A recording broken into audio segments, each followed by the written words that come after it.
Welcome to టీవీ24 news. ముందుగా headlines చూద్దాం. పహల్గామ్ ఉగ్రదాడి, 4 ఉగ్రవాదుల ఫోటోలు విడుదల. 3 ఉగ్రవాదులు ఆసిఫ్ పుజీ, సులేమాన్ షా, అబ్దుల్ తలహాగా గుర్తింపు. ప్రధాన సూత్రధారి ఎల్ఈటీ కమాండర్ సైఫుల్లా కసూరిగా నిఘా సంస్థల వెల్లడి.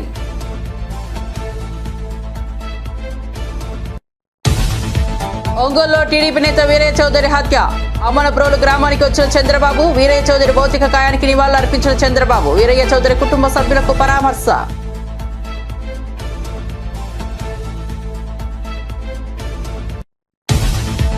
ఉగ్రవాదులకు రక్షణ మంత్రి గట్టి జవాబు. పహల్గామ్ దాడికి త్వరలోనే గట్టి జవాబిస్తామన్న రాజ్నాథ్ సింగ్. దాడికి పాల్పడిన వారికి, వెనకుండి నడిపించిన వారికి గట్టి సమాధానం ఇస్తామని వ్యాఖ్య.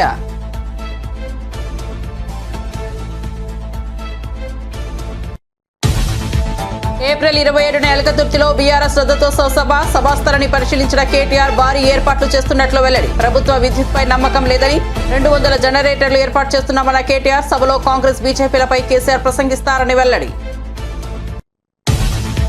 పహల్గామ్ ఉగ్రదాడిపై తీవ్రంగా స్పందించిన ఎమ్మెల్యే రాజాసింగ్. ఉగ్ర చర్యను తీవ్రంగా ఖండించిన రాజాసింగ్, మృతులకు నివాళి, క్షతగాత్రులు కోలుకోవాలని ఆకాంక్ష. ఉగ్రవాదులను మోదీ, అమిత్ షా వదలరని వ్యాఖ్య.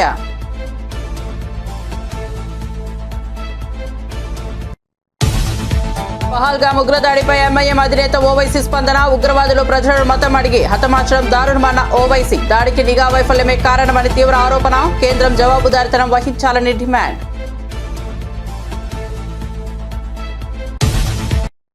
ఇక వార్త వివరాల్లోకి వెళ్తే, జమ్మూ కాశ్మీర్లోని పహల్గామ్లో జరిగిన దారుణ ఉగ్రదాడిపై కీలక సమాచారం వెలుగులోకి వచ్చింది. మంగళవారం జరిగిన కాల్పుల్లో 26 మంది పర్యాటకులు మరణించగా అనేక మంది గాయపడ్డారు. ఈ దాడికి సంబంధించి భద్రతా సంస్థలు 3 అనుమానిత ఉగ్రవాదులను గుర్తించాయి. ఆసిఫ్ ఫుజీ, సులేమాన్ షా, అబ్దుల్ తలహాలే ఈ 3 వ్యక్తుల స్కెచ్లను అధికారికంగా విడుదలయ్యాయి. లష్కరే తోయిబా అనుబంధ సంస్థ ది రెసిస్టెన్స్ ఫ్రంట్ కు చెందిన వారేనని నిఘా వర్గాలు నిర్ధారించాయి. దాడి సమయంలో ఉగ్రవాదులు కుర్తా పైజామాలో దట్టమైన పైన్ అడవిలోంచి బయటకు వచ్చి AK-47లతో విచక్షణ లేని కాల్పులు జరిపినట్లు వెల్లడైంది. పాకిస్తాన్ కు చెందిన commander Saifullah kasuri alias Khalid ఈ దాడికి మూల సూత్రధారిగా గుర్తించబడ్డారు. వీరయ్య చౌదరి హత్యను పోలీసులు తీవ్రంగా తీసుకున్నారు. ఈ దారుణ ఘటనను జీర్ణించుకోలేకపోతున్నామని తెలిపారు. నిందితులను పట్టుకునేందుకు ఇప్పటికే 12 ప్రత్యేక బృందాలు రంగంలోకి దిగి గాలింపు చర్యలు చేపట్టినట్లు చంద్రబాబు వెల్లడించారు. ఈ ఘటనపై న్యాయం జరిగే వరకు పోలీసుల చర్యలు ఆగవని స్పష్టం చేశారు. బాధ్యులను ఖచ్చితంగా పట్టుకుని వారిపై కఠిన చర్యలు తీసుకుంటామని హామీ ఇచ్చారు. వీరయ్య చౌదరి గారి యొక్క హత్య జీర్ణించుకోలేకపోతున్నాం. నిన్న నేను ఢిల్లీలో ఉన్నప్పుడు ఈ వార్త నాకు తెలిసింది. వెంటనే ఎస్పీతో మాట్లాడాను. నిన్నటి నుంచి దీనిపైన అన్ని విధాలుగా అన్వేషిస్తున్నాం, ఇన్వెస్టిగేషన్ చేస్తున్నాం. 12 టీములు వేశాం. జరిగిన విధానం కూడా చూస్తే చాలా కరుడు కట్టినటువంటి నేరస్తులు కూడా చేయని విధంగా ఈ హత్య చేసే పరిస్థితికి వచ్చారు. 53 చోట్ల కత్తిపోట్లు ఉన్నాయి. అంటే ఇది చూసిన తర్వాత ఈ రాష్ట్రంలో ఇలాంటి ఘోరమైన వ్యక్తులు కూడా ఉన్నారా అనిపిస్తుంది. ఏది ఏమైనా 12 టీంలు పనిచేస్తున్నాయి. వీరయ్య చౌదరి గారు మంచి నాయకుడు, సమర్థవంతమైన వ్యక్తి. ఏదైతే యువగడం అప్పుడైతే 100 రోజులు లోకేష్ గారితో కూడా తిరిగారు. అదే సమయంలో అమరావతి రైతులు పాదయాత్రతో వచ్చేప్పుడు వాళ్ళకి అండగా నిలబడ్డాడు. అంతేకాకుండా పార్టీకి ఒక మంచి నాయకుడిగా, సమర్థవంతమైన వ్యక్తిగా ఇక్కడ పనిచేశాడు. ఈ మండలంలోనే ఒక 10,000 ఓట్ల మెజార్టీ సాధించే పరిస్థితిలో ఉన్నాడంటే ఎంత మంచి నాయకుడు మనం అర్థం చేసుకోవాలి. ఆయన ఎన్నికలప్పుడు నేను ఇక్కడ చూడడమే కాకుండా చీరాల కూడా చూసుకోమంటే ఇక్కడ చీరాల 2 సమర్థవంతంగా చేసి 2 గెలిపించే పరిస్థితికి వచ్చారు. అలాంటి మంచి నాయకుడిని రోజు కోల్పోవడం చాలా బాధేస్తుంది. అదే సమయంలో తెలుగుదేశం ప్రభుత్వంలో ఇలాంటి ఘోరాలు జరగడం చాలా జీర్ణించుకోలేకపోతున్నా. నేను ఒకటే హెచ్చరిస్తున్నా. ఇప్పటికే 12 టీంలు వేసాం. CCTV కెమెరాల్లో ఉండే క్లూస్ కూడా తీసుకుంటున్నాం. కానీ చాలా మందికి ఒకటే విజ్ఞప్తి చేస్తున్నా, మీకేదైనా కానీ క్లూస్ దొరికితే ప్రజాహితం కోసం మీరు కూడా చెప్పండి. ఈ రోజు కాకపోయినా రేపైనా సరే ఎవరైతే ఇలాంటి తప్పుడు పనులు చేశారో వాళ్ళని పట్టుకోవడం 100% చేస్తాం. అది చేసే వరకు వదిలిపెట్టనని చెప్పి ఈ రోజు ఇక్కడ మీ అందరికీ తెలియజేస్తున్నా. కానీ ఒకటే హెచ్చరిక చేస్తున్నా, ఇలాంటి హత్యా రాజకీయాలు చేసే వ్యక్తులకు గాని, హత్యలు చేసే వ్యక్తులకు గాని ఒకటే హెచ్చరిక, ఇలాంటి తప్పుడు పనులు చేసిన మీరు కూడా చివరకు కాలగర్భంలో గడిచిపోతారు, గుర్తుపెట్టుకోమని హెచ్చరిస్తున్నా. బీఆర్ఎస్ పార్టీ చరిత్రలో ఎన్నడూ లేని విధంగా రజతోత్సవ బహిరంగంగా అట్టహాసంగా జరగబోతోందని బీఆర్ఎస్ వర్కింగ్ ప్రెసిడెంట్ కేటీఆర్ తెలిపారు. వరంగల్ జిల్లా ఎల్కతుర్తిలో సభ ఏర్పాట్లను ప్రత్యక్షంగా పరిశీలించిన అనంతరం ఆయన మీడియాతో మాట్లాడారు.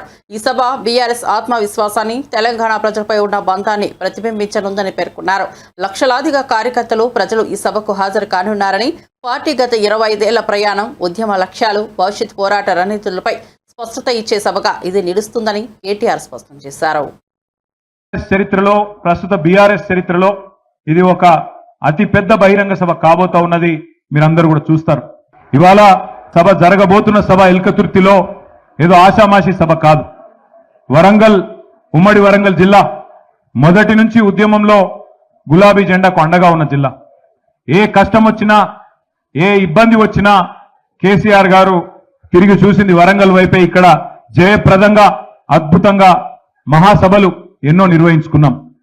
అదే పద్ధతుల్లో ఇవాళ 24 ఏళ్లు నిండి 25వ సంవత్సరంలో అడుగు పెడుతున్న ఈ రజతోత్సవ వేడుకకు వరంగలే వేదిక కావడం మనందరికీ గర్వకారణం. ముఖ్యంగా ఉమ్మడి వరంగల్ జిల్లా కార్యకర్తలు, నాయకులు, వారందరి విజ్ఞప్తి మేరకు, వారందరి కోరిక మేరకు పెద్దలు కేసీఆర్ గారు మరి మళ్ళీ ఒకసారి వరంగల్నే వేదికగా ఎంచుకున్నారు. ఇప్పుడు ఇక్కడికి వచ్చే ముందు మొత్తం ఈ 1250 ఎకరాల పైచిలుకు పార్కింగ్ మరియు సభా ప్రాంగణం ఏదైతే ఉందో దాని ఏర్పాట్లు వాహనంలో తిరుగుతూ కొంత, అదేవిధంగా పైన డయాస్ పైనుంచి కొంత పరిశీలించడం జరిగింది. దాదాపు ఎక్కడి నుంచి రాష్ట్రంలోని ఏ మూల నుంచి వచ్చే ఏ సోదరుడికైనా, ఏ సోదరికైనా ఎలాంటి ఇబ్బంది లేకుండా దాదాపు 1000 ఎకరాల్లో పార్కింగ్ సౌకర్యం కూడా ఏర్పాటు చేసుకున్నాం. అంటే 30,000, 40,000 వాహనాలు వచ్చినా ఏ ఇబ్బంది లేకుండా చిన్న వాహనాలు, పెద్ద వాహనాలు, బస్సులు, అదేవిధంగా ఆటోలు, జీబులు, తుఫాన్లు, కార్లు, ఎన్ని వాహనాలు వచ్చినా దాదాపు 30,000-40,000 వాహనాలు వచ్చినా ఎక్కడో దూరంకి వెళ్ళి నడిచొచ్చే అవసరం లేకుండా పక్కనే చాలా చక్కటి ఏర్పాట్లు చేసిన మా ఉమ్మడి వరంగల్ జిల్లా నాయకత్వానికి హృదయపూర్వకంగా నేను ధన్యవాదాలు చెప్తా ఉన్నా. వచ్చిన ప్రజలందరికీ కూడా సౌకర్యంగా ఉండేదానికి. ఎందుకంటే ఎండాకాలం ఇబ్బంది, అందరికీ కూడా ఇబ్బందే. కానీ పార్టీ ఆవిర్భావ దినోత్సవం, అందులో 25వ సంవత్సరం రజతోత్సవం కాబట్టి బ్రహ్మాండమైన ఏర్పాట్లు. ఒక 10 లక్షల వాటర్ బాటిళ్లు మరి పూర్తి స్థాయిలో అందుబాటులో పెడుతున్నాం. అవసరమైతే ఇంకా పెంచుకోవడానికి కూడా ఏర్పాట్లు చేసుకున్నాం. అట్లాగే 10 లక్షల చల్ల ప్యాకెట్లు, మజ్జిగ ప్యాకెట్లు కూడా ఏర్పాటు చేసుకున్నాం. దాన్ని కూడా మొత్తం ప్రాంగణంలో ఎక్కడి వాళ్ళకి అక్కడే, వారు కూర్చునే ప్రాంతంలో, వాళ్ళు నిల్చునే ప్రాంతంలోనే పెద్ద ఎత్తున ఏర్పాట్లు చేసుకుంటా ఉన్నాం. అట్లాగే మరి వచ్చిన వాళ్ళకి ఎవరికైనా ఎండ దెబ్బ కానీ ఇంకోటి కానీ ఏదైనా సమస్య వస్తే కూడా దాదాపు 100 పైచిలకు వైద్య బృందాలు కూడా ఇక్కడే అందుబాటులో ఉండి సేవలు అందించబోతా ఉన్నారు. వారికి కూడా ప్రత్యేకమైన శిబిరాలు ఏర్పాటు చేసుకుంటా ఉన్నాం. ఏమన్నా ఎమర్జెన్సీ ఉంటే దానికోసం కూడా ఆలోచన చేసి దాదాపు ఒక 15 నుంచి 20 అంబులెన్సులు కూడా దగ్గరలో పెట్టుకున్నాం. వాటిని కూడా ఏమన్నా ఇబ్బంది ఉంటే వెంటనే మనం వైద్య సహాయం అందించడానికి వాటిని కూడా ఏర్పాటు చేసుకున్నాం. అట్లాగే సుదూర ప్రాంతం నుంచి ఆడబిడ్డలు వస్తున్నారు, అన్నదమ్ములు వస్తున్నారు, గులాబీ దండు కదులుతున్నది కాబట్టి వారందరి సౌకర్యం కోసం వచ్చిన వాళ్ళకి, ఎందుకంటే ఎండాకాలం మరి ఇబ్బంది కూడా ఉంటది కాబట్టి మరి చుట్టుపక్కల అన్ని ప్రాంతాల్లో కూడా చాలా పెద్ద ఎత్తున తాత్కాలిక టాయిలెట్ల నిర్మాణం కూడా కొనసాగుతున్నది. అవి కూడా పూర్తవుతాయి. అంటే అన్ని రకాలుగా వచ్చిన వాళ్ళకి పార్కింగ్ నుంచి సభ చేరుకోవడానికి, ఈజీగా వచ్చిపోయేదానికి, ఎక్కువ దూరం నడిచే అవసరం లేకుండా, అట్లాగే వచ్చిన తర్వాత నీళ్లు కానీ, మజ్జిగ కానీ, ఏమైనా ఇతరత్రా చిన్న అసౌకర్యం ఉంటే. జమ్మూ కాశ్మీర్లోని పహల్గాంలో ఉగ్రదాడిని కేంద్ర మంత్రి కిషన్ రెడ్డి ఖండించారు. పాకిస్తాన్ అసమర్థ నాయకత్వానికి ఈ ఘటన పరాకాష్ట అని ధ్వజమెత్తారు. హైదరాబాద్లోని ట్యాంక్ బండ్ వద్ద అంబేద్కర్ విగ్రహం వద్ద ఉగ్రదాడి మృతులకు నివాళులర్పించారు. నల్ల దుస్తులు ధరించి జాతీయ జెండాలతో నిరసన వ్యక్తం చేశారు. భారత్ను దెబ్బతీయాలని పాక్ చూస్తే మూల్యం చెల్లించుకున్నట్లేనని హెచ్చరించారు. బాధిత కుటుంబాలను ఆదుకుంటామన్న కిషన్ రెడ్డి దోషులను విడిచిపెట్టే ప్రసక్తే లేదన్నారు. మరి ఒక వర్గం వారిని మతం పేరుతో విభజించి వాళ్ళని విడదీసి మరి ఒక వర్గం వారిపైనే ఉగ్రవాదులు దాడి చేయడం ఏదైతున్నదో ఇది పూర్తిగా ఈరోజు ప్రపంచమంతా ఖండిస్తూ ఉంది. సభ్య సమాజం అంతా కూడా ఈరోజు ఖండిస్తూ ఉన్నది. పాకిస్తాన్ గత అనేక రోజులుగా తమ దేశంలో జరుగుతున్నటువంటి అంతర్గత వ్యవహారాలను సరిదిద్దుకునేటువంటి అసమర్థమైనటువంటి నాయకత్వము, మరి ఈరోజు భారతదేశంలో 370 ఆర్టికల్ తొలగించిన తర్వాత జమ్మూ కాశ్మీర్లో ఎన్నో రకాల అభివృద్ధి జరుగుతూ ఉంది. 30 సంవత్సరాల తర్వాత ఈరోజు పర్యాటకులు కూడా వెళ్ళే విధంగా అక్కడ మంచి వాతావరణం ఏర్పడింది. ఉద్యోగ అవకాశాలు మెరుగుపడతా ఉన్నాయి. అన్ని రకాలుగా జనజీవనం సంతోషంగా ఉన్నటువంటి ఈ నేపథ్యంలో మళ్ళీ ఈరోజు పాకిస్తాన్ జమ్మూ కాశ్మీర్లో నిప్పులు పోసే విధంగా అమాయకులైనటువంటి పర్యాటకులను ఈరోజు విచక్షణ రహితంగా కాల్చంపడం ఏదైతున్నదో ఈరోజు మేము పూర్తిగా ఖండిస్తూ ఉన్నాము. ఈ రకమైనటువంటి ఉగ్రవాద చర్యల ద్వారా పాకిస్తాన్ భారతదేశాన్ని భయపెట్టాలనుకుంటే, పాకిస్తాన్ భారతదేశాన్ని దెబ్బతీయాలనుకుంటే అది వాళ్ళ పొరపాటు. ఇప్పటికే పాకిస్తాన్ గత కొన్ని సంవత్సరాలుగా ప్రపంచ దేశాల ముందు చిప్ప పట్టుకొని భిక్షమెత్తుకునే పరిస్థితి వచ్చినప్పుడు కూడా సిగ్గు లేకుండా ఈరోజు భారతదేశం మీద దాడి చేయడము, భారతదేశ పర్యాటకులను హతమార్చడం ఏదైతున్నదో చాలా సిగ్గుమాలినటువంటి చర్య. దీనిని పూర్తిగా ఖండిస్తూ ఉన్నాము. ఖచ్చితంగా బాధిత కుటుంబాలకు ఆదుకుంటాము. ఎవరైతే దోషులుగా ఉన్నారో, ఎవరైతే టెర్రరిస్టులు అమాయకులైనటువంటి భారత పర్యాటకుల మీద దాడి చేశారో వాళ్ళని ఎట్టి పరిస్థితుల్లో వదిలే సమస్య లేదు. ఖచ్చితంగా వాళ్ళపైన చర్య తీసుకునే విధంగా భారత ప్రభుత్వం నిర్ణయం తీసుకుంటుందని ఈ సందర్భంగా మనవి చేస్తా ఉన్నాను. కాకినాడ జిల్లా బెండపూడి వద్ద జరుగుతున్న పోలవరం లెఫ్ట్ కెనాల్ నిర్మాణ పనులను మంత్రి నిమ్మల రామానాయుడు పరిశీలించారు. ముఖ్యంగా ఎన్హెచ్ క్రాసింగ్ వద్ద పనుల పురోగతిని అడిగి తెలుసుకున్నారు. అయితే పనులు నత్తనడకన కొనసాగుతున్నాయని గుర్తించిన మంత్రి తీవ్ర అసంతృప్తి వ్యక్తం చేశారు. వంతెన నిర్మాణ పనులు ఇప్పటికీ పూర్తి కాకపోవడంపై ఆగ్రహం వ్యక్తం చేసిన మంత్రి సంబంధిత అధికారులను వెంటనే చర్యలు తీసుకోవాలని ఆదేశించారు. ప్రజల కష్టాలను తొలగించాలంటే పనులను వేగవంతంగా పూర్తి చేయాల్సిన అవసరం ఉందని ఆయన స్పష్టం చేశారు.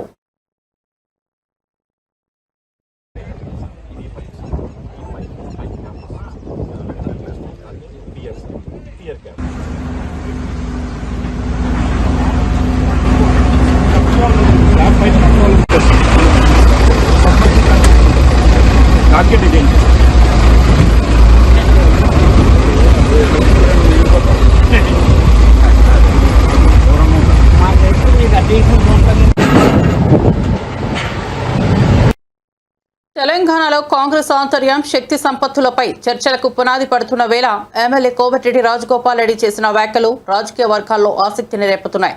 ఇటీవల జాతీయ నాయకురాలు ఏఐసీసీ ఇన్ఛార్జ్ మీనాక్షి నటరాజన్కు మర్యాదపూర్వకంగా కలిసినట్లు రాజగోపాల్ స్పష్టం చేశారు. మీనాక్షి నటరాజన్తో గతంలో కలిసి పనిచేసిన అనుభవం ఉందన్నారు. పార్టీ బలోపేతం కోసం అవసరమైన సూచనలు, సలహాలు ఇచ్చారని ఆయన చెప్పారు. అయితే ఈ సమావేశానికి రాజకీయ పునరాలోచనలు, అభిప్రాయ మార్పులకు సంబంధం లేదని స్పష్టతనిచ్చారు. మాజీ మంత్రి జానారెడ్డి గురించి మాట్లాడుతూ ఆయనపై నాకు వ్యక్తిగత గౌరవం ఉంది అని పేర్కొన్నారు. నేను మీనాక్షి నటరాజన్ గారిని మొదటిసారి కలిసిన ఈరోజు మొట్టమొదటిసారి. అంతకుముందుకు 2 సార్లు మీటింగ్ అప్పుడు నేను హైదరాబాద్లో లేకపోవడం వల్ల కలవలేకపోయినా ఈరోజు ఫోన్ చేస్తే ఇక్కడ ఉన్నారని తెలవగానే వచ్చి మామూలుగా మర్యాదగా కలిసిన. మీనాక్షి నటరాజన్ గారు నాతో పాటు 2009 నుంచి 14 వరకు మెంబర్ ఆఫ్ పార్లమెంట్గా మేము ఇద్దరం కలిసి పార్లమెంట్ సభ్యులుగా ఉన్నాం కాబట్టి ఒకసారి కలుద్దామని ఒక మర్యాదపూర్వకం కలవడం జరిగింది అంతే. పార్టీ నిర్మాణం గురించి ఇన్ఛార్జీలు ఎవరెవరు నేస్తున్నారు, జిల్లాల వారీగా అవన్నీ విషయాలు చెప్పింది. మంచిగా పార్టీని రివైవ్ చేయాలి, పార్టీని ఇంకా స్ట్రాంగ్ చేద్దాం, లోకల్ బాడీ ఎలక్షన్స్ వచ్చే లోపల కాంగ్రెస్ పార్టీని ఇంకా బలోపేతం తయారు చేయాలని దాని మీద నా సలహాలు సూచనలు చెప్పిన. తప్పకుండా యాక్టివ్గా నన్ను కూడా ఇన్వాల్వ్ కమ్మన్నది. రేపు జిహెచ్ఎంసీ ఎన్నికల్లో కానీ ఫ్యూచర్లో కానీ కాంగ్రెస్ పార్టీలో యాక్టివ్గా పనిచేయాలని చెప్పి నిర్ణయం చేసుకున్నాం అంతే. వ్యక్తిగతంగా నేను అతను జానారెడ్డి గారు అంటే నాకు చాలా గౌరవం ఉంది. మా జిల్లా నాయకుడు కాబట్టి నేను ఎక్కువ మాట్లాడదలుచుకోలేదు. ఆయన అంటే మాకు గౌరవం ఉంది, ఆ రోజు ఇచ్చేది లేకుండే అని చెప్పిన. Thank you. కాశ్మీర్లోని పహల్గాం ప్రాంతంలో జరిగిన ఉగ్రదాడిపై రక్షణ మంత్రి రాజ్నాథ్ సింగ్ తీవ్రంగా స్పందించారు.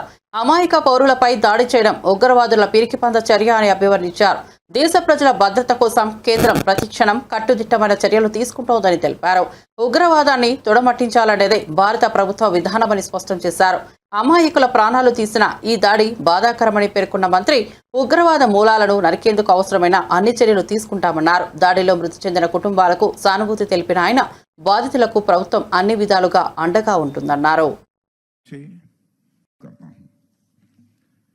यहाँ मैं भारत के दृढ़ संकल्प को दोहराना चाहूंगा कि टेररिज्म के खिलाफ हमारी जीरो टॉलरेंस की पॉलिसी है. भारत का एक एक नागरिक इस कायरतापूर्ण हरकत के खिलाफ एकजुट है.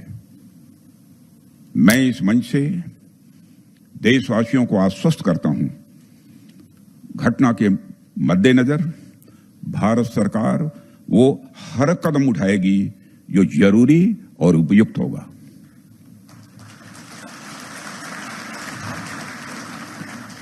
और हम सिर्फ उन लोगों तक नहीं पहुंचेंगे जिन्होंने इस घटना को अंजाम दिया है, हम उन तक भी पहुंचेंगे जिन्होंने पर्दे के पीछे बैठकर हिंदुस्तान की सरजमी पर ऐसी नापाक हरकतों की साजिशें रची हैं। भारत एक इतनी पुरानी सभ्यता और इतना बड़ा देश है जिसको ऐसे किसी भी आतंकी गतिविधियों से किसी भी सूरत में डराया नहीं जा सकता। ऐसी हरकतों का जिम्मेदार और इसके जिम्मेदार लोगों को आने वाले कुछ ही समय में जोरदार तरीके से नजर आएगा। मैं देशवासियों को आश्वस्त करना चाहता हूं। జమ్మూ కాశ్మీర్లోని పహల్గాంలో పర్యాటకులపై జరిగిన భయానక ఉగ్రవాద దాడి ఘటనపై ఎంఐఎం అధినేత హైదరాబాద్ ఎంపీ అసదుద్దీన్ ఓవైసీ తీవ్రంగా స్పందించారు. ఈ దాడి పూర్తిగా నిఘా వైఫల్యం వల్లే జరిగిందని ఆయన ఆరోపించారు. హైదరాబాద్లో మీడియాతో మాట్లాడిన ఓవైసీ ఈ దుశ్చర్యకు నరేంద్ర మోదీ ప్రభుత్వం బాధ్యత వహించాలని డిమాండ్ చేశారు. పహల్గాం ఘటనకు ఒక ఊచకోతగా అభివర్ణించిన ఓవైసీ ఉగ్రవాదులు మతం అడిగి అమాయక ప్రజలను అత్యంత కిరాతకంగా హతమార్చారని అన్నారు. పహల్గాంలో మతం అడిగిన తర్వాత ఉగ్రవాదులు అమాయక ప్రజలను విచక్షణారహితంగా చంపారు. దీనిని మేము తీవ్రంగా ఖండిస్తున్నామన్నారు. ఈ ఘటనకు నిఘా వైఫల్యమే కారణమని ఆయన స్పష్టం చేశారు. ఇది గతంలోని ఉరి పుల్వామా సంఘటనల కన్నా ప్రమాదకరమైనదని తీవ్ర విచారకరమైన ఆయన ఆవేదన వ్యక్తం చేశారు.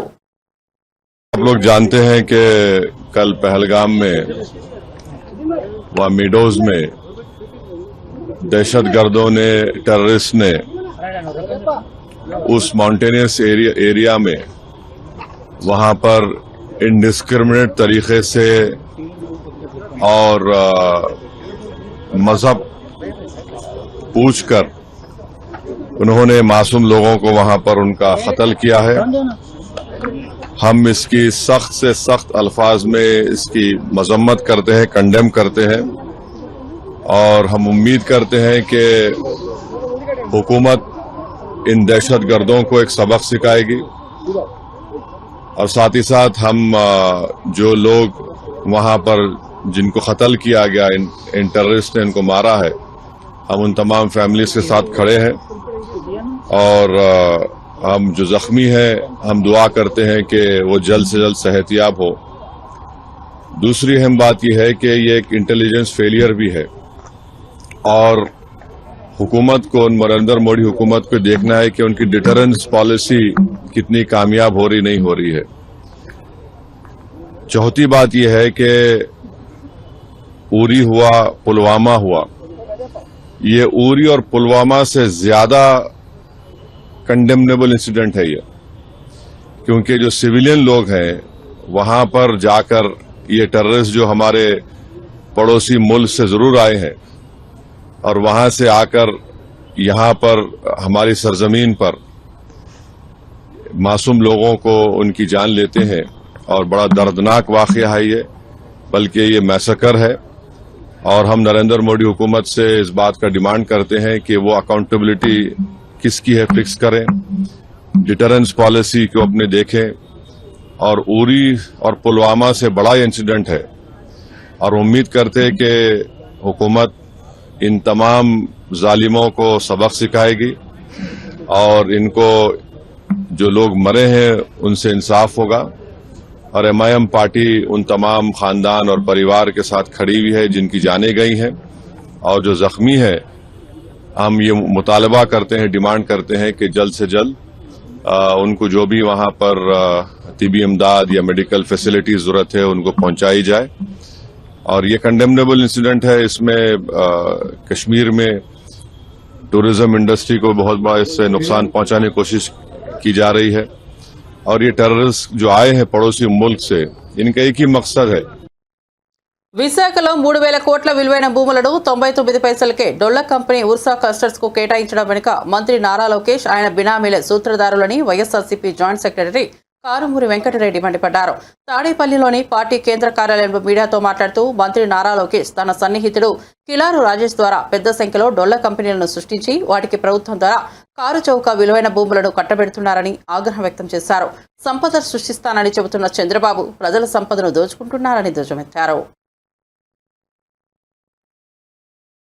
ఈ తేలుగుట్టిన దొంగల్లాగా ఆంధ్రప్రదేశ్ రాష్ట్ర ప్రభుత్వంలో ఉన్నటువంటి మంత్రులు, ఎందుకంటే ఇది మంత్రిమండలి తీసుకొని మంత్రిమండలి ఇది కేటాయించిన భూముల్ని, కానీ ఒక్క మంత్రి కూడా వచ్చి దాని మీద ఇప్పటి వరకు ప్రెస్ మీట్ పెట్టాల, దాని మీద వివరణ ఇవ్వాల. 164 మంది ఉన్నారు ఎమ్మెల్యేలు, ఒక్కళ్ళు కూడా దాని మీద ఎస్ ఈ కంపెనీ అనేది ఈ కంపెనీకి మేము భూముల్ని కేటాయించాం, ఈ కంపెనీకి సంబంధించినటువంటి చరిత్ర ఇదని చెప్పి ఎక్కడ ఇప్పటి వరకు కూడా స్పందన లేదు. ఎందుకంటే వీళ్ళు ఆల్రెడీ డొల్ల కంపెనీ కాబట్టి. ఎవడైనా 2 నెలల క్రితం రిజిస్టర్ అయినటువంటి కంపెనీ కేవలం 9,10,000 రూపాయలతో ఏదైతే ఒక కంపెనీని స్టార్ట్ చేస్తే అది కూడా ఒక ఎంప్లాయీ లేడు, దాంట్లో ఇద్దరు ఎవరైతే డైరెక్టర్లు ఉన్నారో వాళ్ళిద్దరే డైరెక్టర్లు, వాళ్ళిద్దరే ఎంప్లాయీలు, అక్కడ దానికి ఒక టర్న్ ఓవర్ లేదు, ఏం లేనటువంటి కంపెనీ హైదరాబాద్లో ఒక రెసిడెన్షియల్ ఫ్లాట్లో అడ్రస్తో రిజిస్టర్ అయినటువంటి కంపెనీకి దాదాపుగా ఎకరం 50 కోట్ల రూపాయల విలువ చేసేటటువంటి భూములు, అంటే 60 ఎకరాల భూములు, అంటే దాదాపుగా 3,000 కోట్ల రూపాయల విలువైనటువంటి భూముల్ని కేవలం 99 పైసలకే కట్టబెట్టారు అనేది ఈరోజు క్లియర్గా కనపడతా ఉంది. అంటే మొత్తం అమ్మేశారు 99 పైసలకి, అంటే ఉచితంగా ఇచ్చినట్టు. ఇంకా 99 పైసలు ఒక పేరుకి 60 అంటే 3,000 కోట్ల రూపాయల విలువైనటువంటి భూముల్ని ఏదైతే ఫ్రీగా వాళ్ళకి సంబంధించినటువంటి మనుషులకి దోచిపెట్టినటువంటి కార్యక్రమం.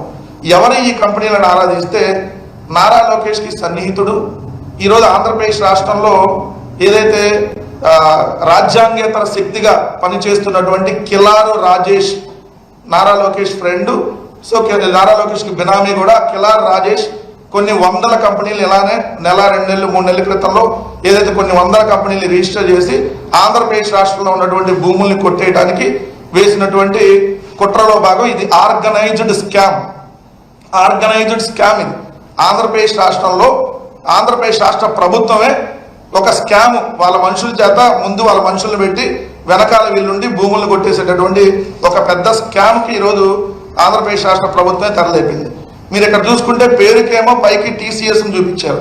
ఎందుకంటే టీసీఎస్ అంటే ఎవరు కూడా క్వశ్చన్ చేయం కదా, టీసీఎస్ అనేది ఒక మంచి కంపెనీ.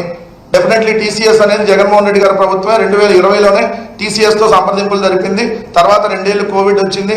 కోవిడ్ తర్వాత 2022లో ఏదైతే ఇదే తాడేపల్లి ఇక్కడికే వచ్చి ఏదైతే టీసీఎస్కి సంబంధించినటువంటి చంద్రశేఖర్ గారు వచ్చి జగన్మోహన్ రెడ్డి గారి ప్రభుత్వంతో సంప్రదింపులు జరిపెళ్లారు. దానికి సంబంధించినటువంటి గ్రౌండ్ అంతా ప్రిపేర్ అయ్యింది.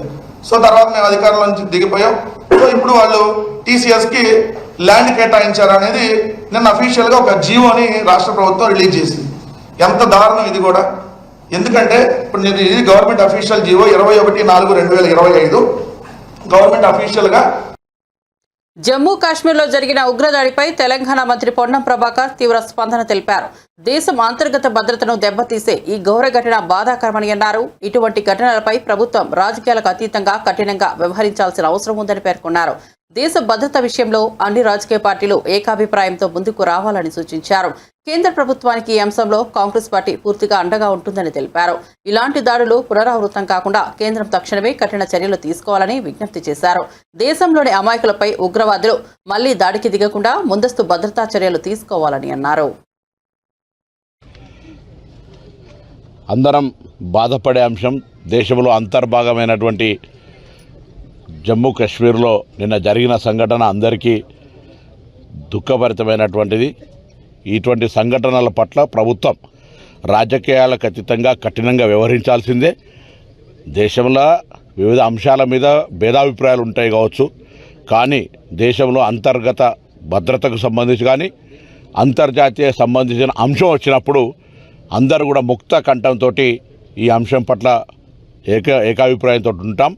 కేంద్ర ప్రభుత్వానికి ఈ అంశంలో పూర్తిగా అండగా ఉంటుంది కాంగ్రెస్ పార్టీ.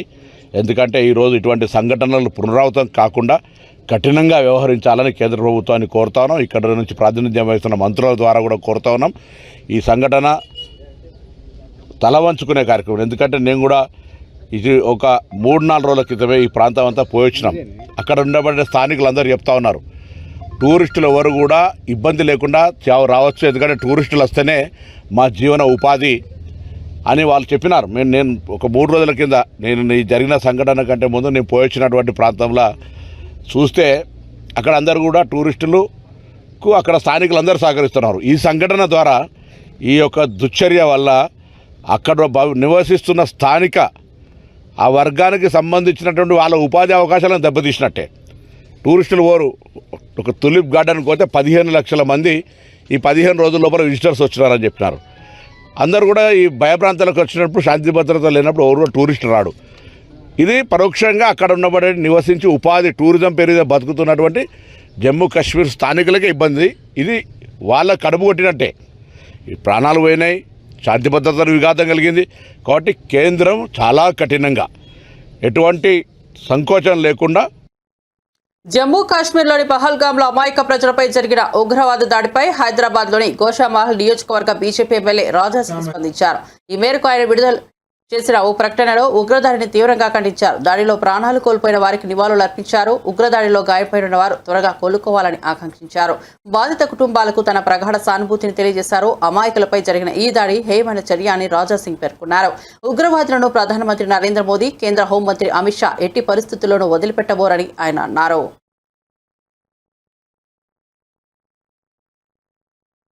వైఎస్ఆర్సీపీ నేత మాజీ ఎంపీ మార్గాని భరత్ కూటమి ప్రభుత్వంపై తీవ్ర విమర్శలు చేశారు. రాష్ట్రంలో స్కీములు అమలు చేయకుండా స్కాములు చేస్తోంది కూటమి ప్రభుత్వమని ఆరోపించారు. ఉర్సా కంపెనీ పేరుతో వేల కోట్ల రూపాయల భూముల దోపిడీకి పాల్పడుతోందని ఆరోపించారు.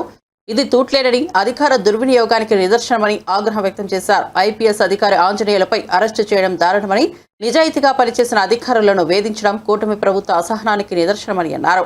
చంద్రబాబు పేరు చెబితేనే అధికారులు అరెస్టులు చేస్తే వారు భవిష్యత్తులో తీవ్ర మూల్యం చెల్లించక తప్పదు అని హెచ్చరించారు. గ్లామర్ ఏమైపోయిందని అడుగుతా ఉన్నా. ఈ రకంగా ఇండస్ట్రియలిస్ట్ని ఇబ్బందులు పెట్టే కార్యక్రమం చేస్తేనే ఈ రకమైన కార్యక్రమాలు జరుగుతాయి. ఇప్పుడు ఆ కేసుకు సంబంధించి హైకోర్టులో ఆల్రెడీ కొంతమందికి బెయిల్స్ ఇవ్వడం జరిగింది. కొంతమంది ముందస్తు బెయిల్స్ ఐపీఎస్ అధికారులు పెట్టుకుంటే దానికి కూడా హైకోర్టు ఇవ్వడం జరిగింది.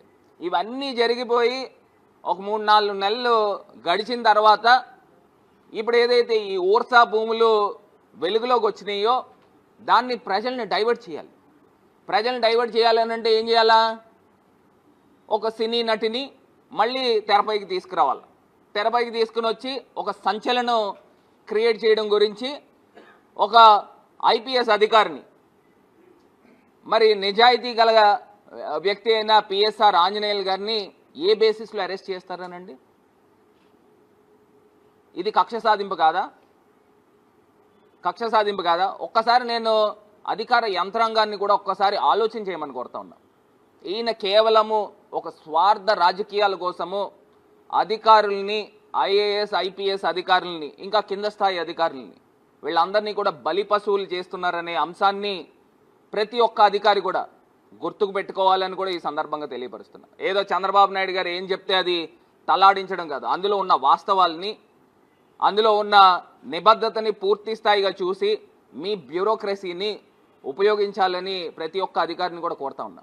ఎందుచేతనంటే ఇప్పుడు ఏదో ఒక సిస్టమ్ లేకోకుండా, ఒక రూల్స్ రెగ్యులేషన్ లేకోకుండా ఏదో చంద్రబాబు నాయుడు గారు చెప్పారు కదా అని చేస్తే రేపు వచ్చే ప్రభుత్వం మా ప్రభుత్వం వస్తుంది. మా ప్రభుత్వం వచ్చినప్పుడు ఏవైతే తప్పులకు పాల్పడ్డారో ప్రతి ఒక్కళ్ళని కూడా, అందరినీ కూడా లెక్క పెట్టుకుని కూడా శిక్షల్లోకి తీసుకుని వస్తామనే అంశాన్ని కూడా గుర్తుకు పెట్టుకోవాలని ప్రతి ఒక్క అధికారిని కూడా తెలియపరుస్తా ఉన్నా. బులెటిన్ ముగించే ముందు హెడ్లైన్స్ మరోసారి చూద్దాం. పహల్గామ్ ఉగ్రదాడి, 4 ఉగ్రవాదుల ఫోటోలు విడుదల. 3 ఉగ్రవాదులు ఆసిఫ్ ఫుజీ, సులైమాన్ షా, అబ్దుల్ తలహాగా గుర్తింపు. ప్రధాన సూత్రధారి ఎల్ఈటీ కమాండర్ సైఫుల్లా కసూరిగా నిఘా సంస్థల వెల్లడి.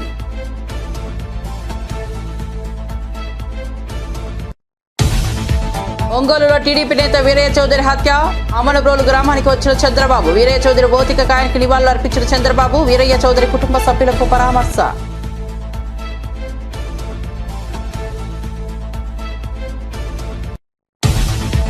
ఉగ్రవాదులకు రక్షణ మంత్రి గట్టి జవాబు. పహల్గామ్ దాడికి త్వరలోనే గట్టి జవాబిస్తామన్న రాజ్నాథ్ సింగ్. దాడికి పాల్పడిన వారికి, వెనకుండి నడిపించిన వారికి గట్టి సమాధానం చెప్తామని వ్యాఖ్య.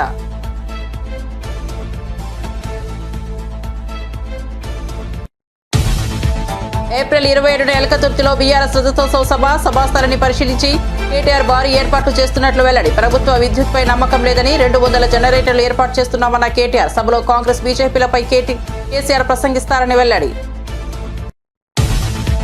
పహల్గామ్ ఉగ్రదాడిపై తీవ్రంగా స్పందించిన ఎమ్మెల్యే రాజాసింగ్. ఉగ్రచర్యను తీవ్రంగా ఖండించిన రాజాసింగ్ మృతులకు నివాళి, క్షతగాత్రులు కోలుకోవాలని ఆకాంక్ష. ఉగ్రవాదులను మోదీ, అమిత్ షా వదలరని వ్యాఖ్య.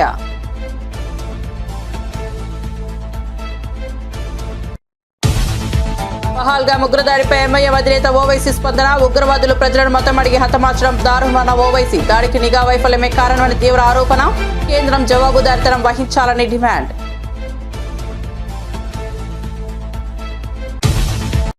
మరిన్ని అప్డేట్స్ కోసం చూస్తూనే ఉండండి టీవీ 24 న్యూస్.